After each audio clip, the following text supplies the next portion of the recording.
Hi guys, welcome back to my channel. My name is Simran और मैं शायद बहुत टाइम बाद एक वीडियो डाल रही हूँ। तो मैं आज आपका टाइम वेस्ट नहीं करूँगी, सीधा चलते हैं ऑडिट के इम्पोर्टेंट टॉपिक्स पे। Request you guys to please watch my video on 2x for better experience and to complete this fast. देखो, चैप्टर 2 में बहुत ज़्यादा इंपॉर्टेंट चीज़ें हैं और जो आपको 10 से 12 नंबर आराम से फेच करवा सकते हैं। तो सबसे पहले प्लानिंग में बेनिफिट्स ऑफ प्लानिंग पता होने चाहिए आपको, प्रीलिमिनरी एक्टिविटीज़ पता होनी चाहिए और ऑडिट स्ट्रेटजी की डेफिनेशन प्लीज़ ध्यान से कर लेना।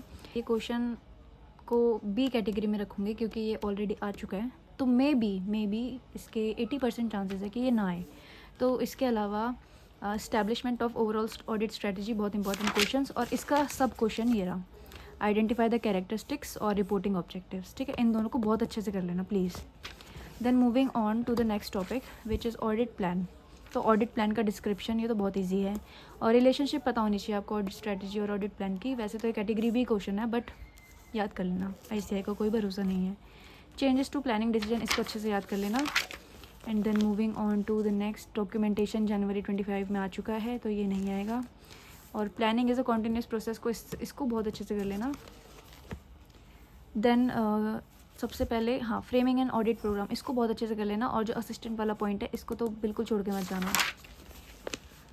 देन उसके बाद कंस्ट्रक्टेड एंड ऑडिट प्रोग्राम, कैसे कंस्ट्रक्ट करते हैं ये वाला पार्ट। और उसके बाद एडवांटेजेस ऑफ ऑडिट प्रोग्राम, ये अच्छे से कर लेना। ठीक है, जहाँ पे बताया होता है सेट ऑफ इंस्ट्रक्शंस है, serves as a guide, serves as an evidence etcetera.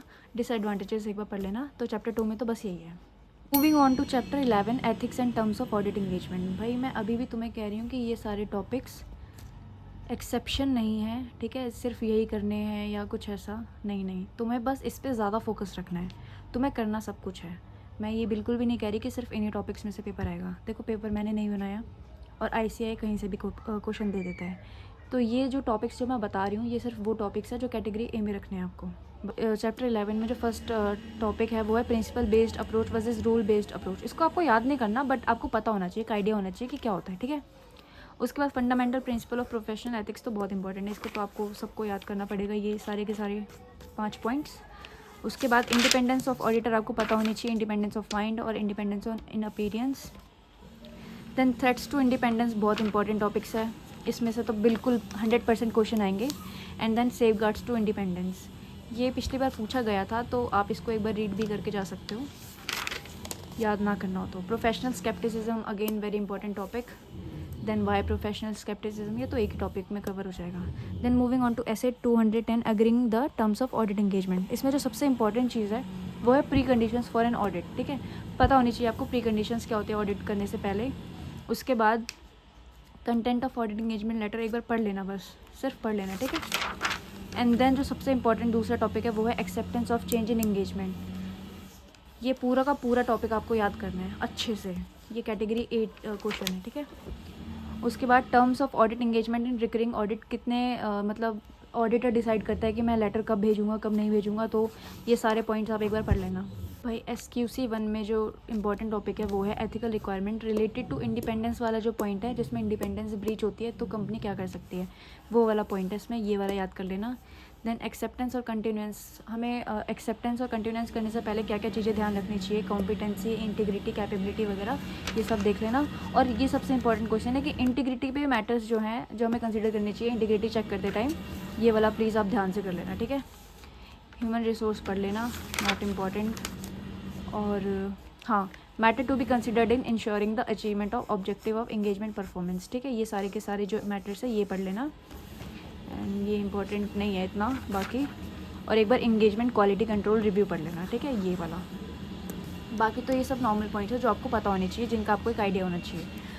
आप इसमें जो डॉक्यूमेंटेशन है इसमें आपको MCQ मिल सकता है कि मतलब कब ये जो 7 ईयर्स का पीरियड है, ठीक है, इस पे MCQ मिल सकता है, तो आप एक बार इसको रीड कर लेना। Then moving on to SA 220, quality control. सबसे पहले लीडरशिप रिस्पॉन्सिबिलिटी, ये आपको याद करनी है।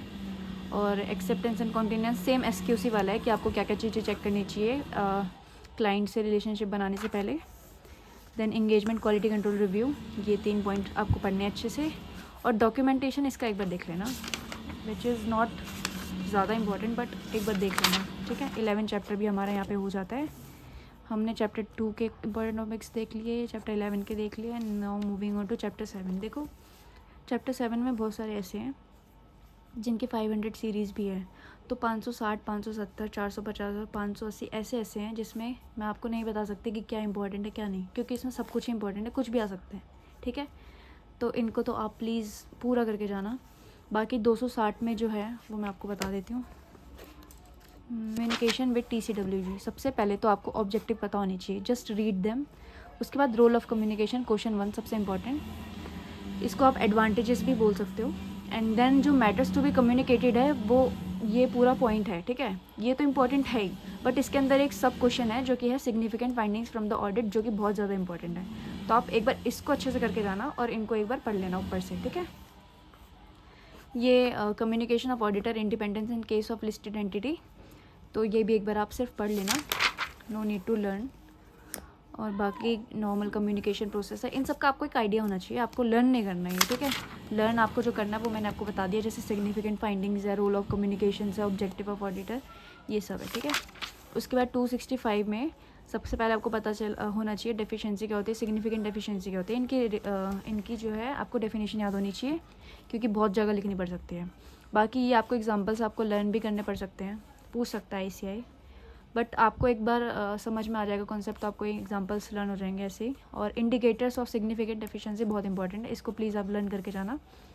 Then communication of significant deficiency in IC to TCWG, ये भी बहुत इंपॉर्टेंट है। और सबसे इंपॉर्टेंट पार्ट जो है वो है ये, the auditor shall include in the written communication of significant deficiency in IC। जो ऑडिटर है वो रिटन कम्युनिकेशन में रिटन कम्युनिकेशन क्या करेगा, सिग्निफिकेंट डेफिशिएंसी अगर मिल गई तो, ठीक है। मैनेजमेंट को क्या लिख के देगा अगर सिग्निफिकेंट डेफिशिएंसी वो आइडेंटिफाई कर लेता है, तो ये बहुत ज़्यादा इंपॉर्टेंट क्वेश्चन है। अब हमारा चैप्टर 7 भी हो चुका है। Then moving on to chapter 3। चैप्टर 3 में बहुत टाइम से मटेरियलिटी पे कोई क्वेश्चन नहीं आया है, एक ही क्वेश्चन आया था बेंचमार्क पे, बट मटेरियलिटी पे बहुत मतलब क्वेश्चन नहीं आया है 1-2 अटैम्प्ट से, तो प्लीज़ आप इसको अच्छे से करके जाना। उसके बाद इनहेरेंट रिस्क और कंट्रोल रिस्क और डिटेक्शन रिस्क में क्वेश्चन आ सकते हैं, जैसे आपको एक क्वेश्चन फ्रेम करके दे देगा, उसमें पूछ लेगा कि कौन सा रिस्क है, तो उस टाइप के क्वेश्चन करके जाना। फिर सिग्निफिकेंट रिस्क का मतलब और जजमेंटल मैटर्स जो हैं, जिसमें आपको दिखाती हूँ, आपको सिर्फ इनकी डेफिनेशन याद होनी चाहिए कि इनहेरेंट रिस्क क्या होता है, कंट्रोल रिस्क क्या होता है, एंड देन डिटेक्शन रिस्क क्या होता है, इसके सब पार्ट जो है, सैम्पलिंग रिस्क और नॉन सैम्पलिंग रिस्क। हाँ, आपको ये लर्न करना है कि risk that require special audit consideration, कौन से ऐसे रिस्क है जिन पे स्पेशल ऑडिट कंसिडरेशन करना पड़ता है, और आइडेंटिफाइंग सिग्निफिकेंट रिस्क, कौन से ऐसे रिस्क हैं जो हमेशा ही सिग्निफिकेंट होते हैं, जैसे risk of material misstatement due to fraud और ट्रांजेक्शन्स विद रिलेटेड पार्टी, ठीक है। उसके बाद ये वाला क्वेश्चन इंपॉर्टेंट है कि जो सिग्निफिकेंट नॉन रूटीन ट्रांजेक्शन है वो किस किस वजह से हो सकती है, ग्रेटर मैनेजमेंट इंटरवेंशन, जो मैनेजमेंट दिक्कत कर रही है, ये सब। अगर आपको कोई भी पॉइंट नहीं आता ना, तो आप उसको प्लीज़ मेरी तरह हिंदी में लिख लिया करो साइड में, जिससे आपको बाद में लर्न करने में ईजी रहे, ठीक है। और जजमेंटल मैटर्स वाला पॉइंट, ये सब आपको लर्न करना है, क्वेश्चन में पूछ जाते हैं, ठीक है। उसके बाद 315 में दिस इज़ द क्वेश्चन, ठीक है, ये वाला रिस्क असेसमेंट प्रोसेस। और रिस्क असेसमेंट प्रोसेस में क्या क्या इंक्लूड होता है, इंक्वायरी, ऑब्जर्वेशन एंड इंस्पेक्शन और एनालिटिकल प्रोसीजर्स, ठीक है। ये तीनों आपको देख के जाने, अच्छे से लर्न करके जाने हैं। और एक बार ये वाला जो एग्जांपल ऑफ इंक्वायरी, कि हम इंक्वायरी किस किस से कर सकते हैं, इंटरनल ऑडिट पर्सनल से क्या इंक्वायरी कर सकते हैं, लीगल काउंसिल से क्या इंक्वायरी कर सकते हैं, ऐसे ये एग्जाम्पल्स पूछ सकता है ICI। Then understanding and the entity and its involvement, ये बहुत इंपॉर्टेंट क्वेश्चन है, ये आपको 5 पॉइंट तो लर्न करने हैं, बट इसमें एक सब पॉइंट है द नेचर ऑफ एंटिटी, जो कि है ये, आपको ये भी लर्न करना है, ठीक है। ये अच्छे से लर्न करना है, और वो 5 पॉइंट तो लर्न करनी है, ठीक है। एक बार इनके अंदर का पढ़ लेना जो भी देख है, ये तो सिर्फ एग्जाम्पल देख के हैं, तो आप एक बार इनको रीड कर सकते हो। लर्न आपको नेचर वाला करना है, और वो 5 पॉइंट। उसके बाद जो है अंडरस्टैंडिंग एंटिटी एक कॉन्टीन्यूस प्रोसेस है, उसके बाद इसके फैक्टर्स वगैरह जो एग्जांपल्स वगैरह ये देख लेना एक बार। देन इंटरनल कंट्रोल में आपको इंटरनल कंट्रोल की डेफिनेशन पता होनी चाहिए, उसके ऑब्जेक्टिव पता होने चाहिए, देन बेनिफिट्स, इनहेरेंट लिमिटेशंस पता होनी चाहिए। वैसे तो ये बहुत कॉमन टॉपिक है, ठीक है। कंपोनेंट्स ऑफ IC पता होना चाहिए कि क्या है, इसके शॉर्ट नोट्स भी नीरज सर ने हमें सब कुछ बता रखा है। बाकी elements of internal control environment, and then ये वाला क्वेश्चन इंपॉर्टेंट है कि not an absolute deterrent to fraud. उसके बाद एंटिटी रैप, इसमें तो देखो सब कुछ इंपॉर्टेंट है, इसमें आई कैन नॉट प्रिडिक्ट कि भाई यहाँ से क्वेश्चन उठ के आ जाएगा, यहाँ से क्वेश्चन उठ के आ जाएगा, इंटरनल कंट्रोल का तो पूरा करना पड़ेगा। उसके बाद ये वाला मेथड्स, ठीक है, नैरेटिव रिकॉर्ड चेकलिस्ट, इनको तो आप पढ़ भी लोगे तो आप आसानी से आंसर कर सकते हो। ये मे बी MCQ में आ सकता है या फिर छोटे क्वेश्चंस में, ज़्यादा बड़े में नहीं आएगा ये। Then moving on to 330, testing of internal control etcetera. कब टेस्टिंग ज़रूरी है, नेचर एंड एक्सटेंट कितना करना है, and then matter to be considered in extent, और सबसे इंपॉर्टेंट क्वेश्चन ये वाला, ठीक है, specific evaluation to be made when auditor detect deviation. जब डेविएशन कर ले तो क्या क्या करेगा, क्या कौन कौन सी एवेलुएशन करेगा, ठीक है, TOD, टेस्ट ऑफ डिटेल्स वगैरह। देन डिज़ाइनिंग एंड परफॉर्मिंग सब, कि भाई performing only substantive analytical procedures sufficient है, या टेस्ट ऑफ डिटेल्स भी करने पड़ेंगे, या कॉम्बिनेशन करना पड़ेगा। ये सब आप क्वेश्चन में कोई वो देगा, सिचुएशन देगा, तो उसके बेस पे आपको बताना पड़ेगा। ये बेसिक अंडरस्टैंडिंग है, ठीक है, इनका आपको एक आइडिया होना चाहिए। उसके बाद दूसरा इंपॉर्टेंट क्वेश्चन ये है IFC वर्सेस IFCR। इसमें तो सिर्फ IFC दे रखा है, लेकिन आगे देखा होगा बाकी रिपोर्टिंग रिक्वायरमेंट्स, ठीक है, ये लर्न कर लेना। देन मैटरनिटी में सबसे इम्पोर्टेंट तो ये है। देन स्टैट्यूटरी रिक्वायरमेंट्स, भाई मेरी प्रोनाउंसिएशन गलत होगी तो मुझे ज्ञान मत देने लग जाना। डिटर्मिनेशन ऑफ मैटरनिटी, और बाकी factors that affect the benchmark, और ये सब ना जो है ये MCQ में पूछ सकता है, तो एक बार इसको रीड कर लेना सिर्फ। हाँ, देन डॉक्यूमेंट में क्या क्या लिखेंगे, और मैटरनिटी और ऑडिट रिस्क के बीच में रिलेशन, ठीक, ये आएगा बस एक क्वेश्चन। और जो मैंने बताया डिटर्मिनेशन, फैक्टर्स, देन ये वाला, और स्टैट्यूटरी रिक्वायरमेंट्स भी होता है। उसके बाद चैप्टर 3D ऑटोमेटेड इन्वायरमेंट। भाई इसमें तो मैंने हर जगह, बस क्या बताऊँ मैं, हर जगह निमोनिक्स लिख रखे हैं, तो मैंने बहुत अजीब निमोनिक्स लिख रखे हैं, तो काइंडली इसमें तो सब इंपॉर्टेंट है, उसमें से कुछ भी आ सकता है, और क्या पता इस बार ना भी आए, क्योंकि पिछली बार ऑटोमेटेड इन्वायरमेंट में से एक क्वेश्चन आया था, ठीक है। Then moving on to chapter 4। अब चैप्टर 4 में भाई ऑडिट एविडेंस पूरा का पूरा इंपॉर्टेंट है, सबसे ज़्यादा फोकस तुम ऑडिट ट्रेल पे रखना। वैसे भी बाकी बता देती हूँ, ये तो आपको पता ही होगा, डेफिनेशन में आ जाता है, ठीक है, ये आपको बेसिक आइडिया होना चाहिए। देन सफिशिएंसी तो पिछली बार पूछ लिया था, इस बार क्या पता आपको एप्रोप्रिएटनेस पे पूछ ले, जो कि है रिलायबिलिटी के फैक्टर्स, ठीक है, ये वाला। और उसके बाद इन सब पे जो है वो आ सकता है, मतलब वेरीफाई करने के लिए कि कौन सा इस पर प्रोसीजर लगा हुआ है, आपको बताना पड़ेगा कि रिकैलकुलेशन है या रीपरफॉर्मेंस है, या MCQ में भी आ सकता है। देन इसमें और क्या क्या हो सकता है भाई, हाँ, मैनेजमेंट एक्सपर्ट वाला पॉइंट, इसका क्वेश्चन भी होगा, शायद ICI के मॉड्यूल में है या फिर किसी के क्वेश्चन बैंक में मिल जाएगा आपको, हमारे क्वेश्चन बैंक में तो सर ने देखा है। तो ये बहुत इंपॉर्टेंट टॉपिक है, इसको प्लीज़ ढंग से कर लेना, मैनेजमेंट एक्सपर्ट का, कि कब हम मैनेजमेंट एक्सपर्ट का काम यूज़ कर सकते हैं, और अगर करेंगे तो हमें क्या क्या वैल्यूएट करना पड़ेगा पहले, ठीक है। और उसके बाद ऑडिट ट्रेल सबसे ज़्यादा इंपॉर्टेंट। देन 610, इसमें जो क्वेश्चन है वो ये है, activities relating to internal control, ये 4 पॉइंट। देन जो क्वेश्चन है वो है using the evaluating the internal audit function. अब evaluating the internal audit function में 3 चीज़ें हैं। सबसे पहले जो हमें क्या देखनी है, ऑब्जेक्टिविटी देखनी है बंदे की, ठीक है, यहाँ पे, फिर कॉम्पिटेंस एंड इट्स इवेलुएशन देखना है, उसके बाद सिस्टमैटिक और डिसिप्लिन अप्रोच फॉलो करता है या नहीं, ठीक है। सेकंड पॉइंट है, अगर हमने इवेलुएट कर लिया तो हमें नेचर और एक्सटेंट डिसाइड करना पड़ेगा कि हम कितना यूज़ कर सकते हैं, क्या क्या यूज़ कर सकते हैं, क्या नहीं यूज़ कर सकते। तो वो सारे पॉइंट इधर लिखे हुए हैं कि क्या यूज़ कर सकते हो, क्या यूज़ नहीं कर सकते। उसके बाद जब हमने डिसाइड कर लिया कि हाँ यूज़ कर सकते हैं, तो फिर उसकी डिसीजन उसके पॉइंट्स लिख रखे हैं कि हमें सबसे पहले डिस्कस करना पड़ेगा, रिपोर्ट्स रीड करनी पड़ेंगी और सफिशिएंट ऑडिट प्रोसीजर्स लगाने पड़ेंगे, जो वर्क उसने ऑलरेडी कर रखा है। उसके बाद आता है डायरेक्ट असिस्टेंस का पॉइंट, जो कि यहाँ से स्टार्ट होता है, ठीक है। तो ये आपको 3 पॉइंट्स करने पड़ेंगे, ठीक है। यहाँ पे ये वाला पॉइंट है कि जहाँ पे डायरेक्ट असिस्टेंस प्रोवाइड नहीं करना ऑडिटर को, यहाँ पे रिटर्न एग्रीमेंट में वो क्या क्या लेगा पहले डायरेक्ट असिस्टेंट प्रोवाइड करने से पहले, और जो मैंने आपको बताया था ना पिछली बार, IFC और IFCR के बीच में डिफरेंस, ये बहुत इंपॉर्टेंट है, इसको प्लीज़ कर लेना भाई। चैप्टर 4 में मैं पर्सनली तो ऑडिट सैम्पलिंग छोड़ के जा रही हूँ, क्योंकि इससे तो हर टाइम ही क्वेश्चन आता है बहुत इंपॉर्टेंट है, बट बहुत बड़ा है ये, ठीक है। और अगर इतने क्वेश्चन आ रहे हैं इससे तो आपको करना चाहिए, बट मैं पर्सनली इसको छोड़ के जा रही हूँ क्योंकि मुझे नहीं आता ये लिटरली भाई।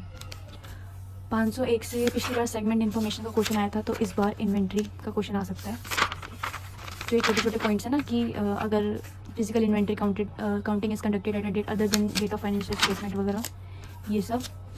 और लिटिगेशन एंड क्लेम्स में लेटर ऑफ स्पेसिफिक इंक्वायरी वगैरह आ सकता है। और बस इसमें से कुछ ज़्यादा इंपॉर्टेंट तो है नहीं ऐसे। एक्सटर्नल कंफर्मेशन में ये 4 पॉइंट्स, इनके अंदर का भी जो भी है वो भी याद कर लेना।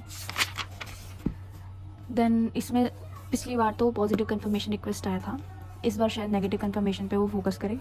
या फिर केस स्टडी बेस्ड क्वेश्चन आ जाएगा इस पर। 510 मुझे नहीं आता भाई, मैं नहीं बता सकती, सॉरी। देन 550 में सबसे पहले आपको तो मीनिंग और कंट्रोल पता होना चाहिए। देन आपको एग्जांपल्स पता होने चाहिए जिन्हें हम रिलेटेड पार्टी ट्रांजैक्शन कह सकते हैं, जिन पे हमें डाउट होता है कि भाई ये हो सकते हैं या जो भी है। उसके बाद 520, इसमें तो सभी इंपॉर्टेंट है, तो I can't tell you any topic. उसके बाद चैप्टर 5 और चैप्टर 9, भाई ये ऐसे चैप्टर्स हैं, ठीक है, जिनमें आई कांट टेल यू कि भाई क्या क्या आ सकता है, क्योंकि कुछ भी आ सकता है, इतना सारा उन्होंने देखा है तो उसमें कुछ भी आ सकता है। बाकी चैप्टर 1 में तो आपको पता ही है, बेसिक है भाई, objective of auditor, elements of assurance, engagement, inherent limitation, audit versus review और स्कोप ऑफ ऑडिट अच्छे से कर लेना, बेनिफिट्स अच्छे से कर लेना। चैप्टर 6 में पर्पस ऑफ एडी और फॉर्म कंटेक्स्ट और एक्सटेंट ऑफ ऑडिट डॉक्यूमेंटेशन, उसके फैक्टर्स और assembly of audit file, documentation of significant matters के एग्जांपल्स बहुत अच्छे से कर लेना। कंप्लीशन मेमोरेंडम कर लेना अच्छे से, और ओनरशिप जिसमें वो बताता है कि ब्रांच ऑडिटर का कुछ ऐसे करके बताता है, वो अच्छे से कर लेना। देन रिपोर्टिंग, चैप्टर 8 में आते हैं, तो 700 सीरीज़ में मैं कोई ओपिनियन नहीं देना चाहती भाई, उसमें सब कुछ इंपॉर्टेंट है, कुछ भी आ सकता है, बस 710 नहीं आएगा, इसकी मैं गारंटी ले सकती हूँ, क्योंकि वो पिछली बार पूछ लिया गया और उसमें सिर्फ एक ही क्वेश्चन था पूछने के लिए, और वो क्वेश्चन पिछली बार पूछ लिया, तो 710 तुम छोड़ के जा सकते हो। 299 पे बहुत ज़्यादा फोकस करना, क्योंकि इससे बहुत कम क्वेश्चन पूछे गए हैं अभी तक, और 2-3 अटैम्प्ट से शायद क्वेश्चन नहीं पूछा गया। देन ये मैंने जो इंपॉर्टेंट टॉपिक्स है 299 में वो लिख रखे हैं, prior to commencement of audit, advantage, disadvantage, responsibility of joint auditor, etcetera etcetera. Reporting requirement में ये जो 3 सेक्शन है इनको प्लीज़ कर लेना, बाकी तुम कुछ करो ना करो। कारों में उसकी एप्लीकेबिलिटी कर लेना अच्छे से, पीपी कर लेना, डिपॉजिट कर लेना, आईपीओ एफपीओ कर लेना, निधि कंपनी, फ्रॉड, सीएसआर और आईजीएसएल, मतलब इन्वेस्टमेंट गारंटी और सिक्योर, क्या था ये, पता नहीं, कुछ तो था, लोन एंड एडवांसेस, ये सब, ठीक है।